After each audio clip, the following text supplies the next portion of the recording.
નમસ્કાર સજ્જનો, સ્વાગત છે આપનું.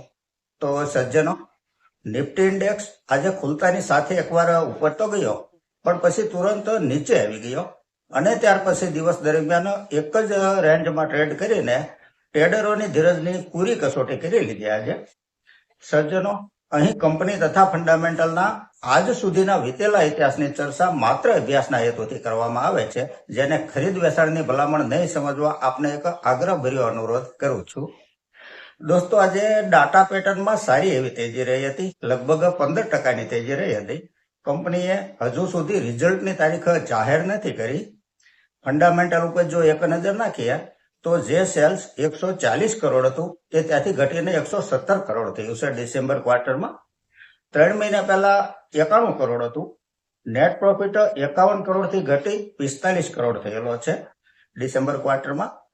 Year to year net profit જોઈએ તો 56 કરોડથી વધી 94 કરોડ, 124 કરોડ, 182 કરોડ થઈ અને 179 કરોડ, એટલે 182 થી થોડો ઘટેલો છે છેલ્લા વર્ષમાં. સ્ટોકમાં આજે તેજી સારી રહી હતી. આગળની કંપની છે TVS motor company limited. Stock આજે 3.5% નીચે ગયો છે, ડાઉન ગયો છે. કંપનીએ માર્ચ ક્વાર્ટરનું રિઝલ્ટ રજૂ કરી દીધું છે. જેને આંકડામાં સમજીએ તો જે સેલ્સ માર્ચ 24 ક્વાર્ટરમાં 9,942 કરોડ હતું તે ત્યાંથી વધીને 11,542 કરોડ થયું છે. નેટ પ્રોફિટ 412 કરોડથી વધી 698 કરોડ થયો છે. Year to year net profit જોઈએ તો 731 કરોડથી વધી 1309 કરોડ, ત્યાંથી 1779 કરોડ, ત્યાંથી 2380 કરોડ થયેલો છે. છેલ્લા 3 વર્ષનો કમ્પાઉન્ડિંગ પ્રોફિટ ગ્રોથ 43% છે. સેલ્સ ગ્રોથ છે 3 વર્ષનો 22% છે. ઓપરેટિંગ પ્રોફિટ માર્જિન 16% છે. બેલેન્સ શીટ જોઈએ તો બોરોવિંગ 14,673 કરોડ છે. રિઝર્વ કંપની પાસે 8,456 કરોડ છે. રિઝર્વની તુલનામાં બોરોવિંગ થોડું વધારે કહી શકાય. માર્કેટ કેપ 1,27,890 કરોડની છે. આ એક લાર્જ કેપ કંપની છે. સ્ટોક પ્રાઇસ 2702 રૂપિયા છે. પી રેશિયો 58 છે. આરઓસી 19% છે. આરઓઈ 28% છે. શેર હોલ્ડિંગ પેટર્ન જોઈએ તો પ્રમોટર હોલ્ડિંગ 50.27% છે. એફઆઈઆઈ નું હોલ્ડિંગ 21.48% છે. ડીઆઈઆઈ નું હોલ્ડિંગ 19.73% છે અને પબ્લિક નું હોલ્ડિંગ 8.45% છે. આ એક પ્રોફિટેબલ કંપની છે.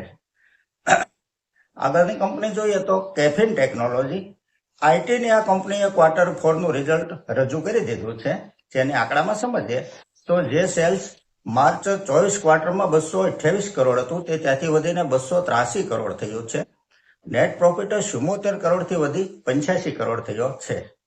Year to year net profit જોઈએ તો 149 કરોડ, ત્યાંથી 196 કરોડ, ત્યાંથી 244 કરોડ થઈ અને 333 કરોડ થયો છે. છેલ્લા 3 વર્ષનો કમ્પાઉન્ડિંગ પ્રોફિટ ગ્રોથ 31% છે. સેલ્સ ગ્રોથ 3 વર્ષનો 19% છે. ઓપરેટિંગ પ્રોફિટ માર્જિન 43% છે. બેલેન્સ શીટ જોઈએ તો બોરોવિંગ 47 કરોડ છે, તો સામે રિઝર્વ કંપની પાસે 1236 કરોડ છે.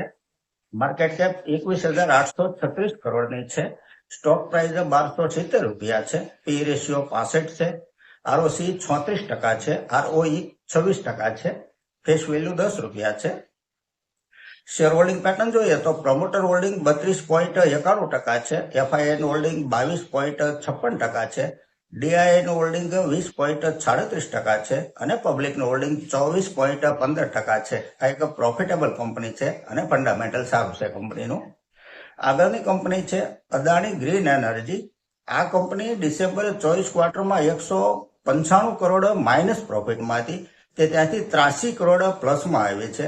જો કે 3 મહિના પહેલા નેટ પ્રોફિટ 557 કરોડ હતો, ત્યાંથી પ્રોફિટમાં મોટો ઘટાડો થયો છે. નેટ પ્રોફિટ વધારે અપડાઉન રહે છે આ કંપનીનું. આગળની કંપની છે ટીબીઓટેક લિમિટેડ. દોસ્તો, આ કંપનીનું રિઝલ્ટ હજી આવ્યું નથી, રિઝલ્ટની તારીખ પણ આવી નથી. તેમ છતાં સ્ટોકમાં આજે 11% જેવી તેજી રહી હતી. ફંડામેન્ટલ જોઈએ તો જે સેલ્સ ડિસેમ્બર 23 ક્વાર્ટરમાં 327 કરોડ હતું તે ત્યાંથી વધીને 422 કરોડ થયેલું છે. નેટ પ્રોફિટમાં વધારો થયેલ નથી, બાકીનું બધું ઓકે છે. આગળની કંપની છે ઓબેરોય રિયાલિટી. આ કંપનીનું સેલ્સ તો ઘટ્યું જ છે, પરંતુ નેટ પ્રોફિટમાં મોટું ગાબડું પડી ગયું છે. જે નેટ પ્રોફિટ માર્ચ 24 ક્વાર્ટરમાં 788 કરોડ હતો તે ત્યાંથી ઘટીને 433 કરોડ થઈ ગયો છે. કંપનીનું નામ છે ઓબેરોય રિયાલિટી. આગળની કંપની છે ટ્રેન્ટ લિમિટેડ.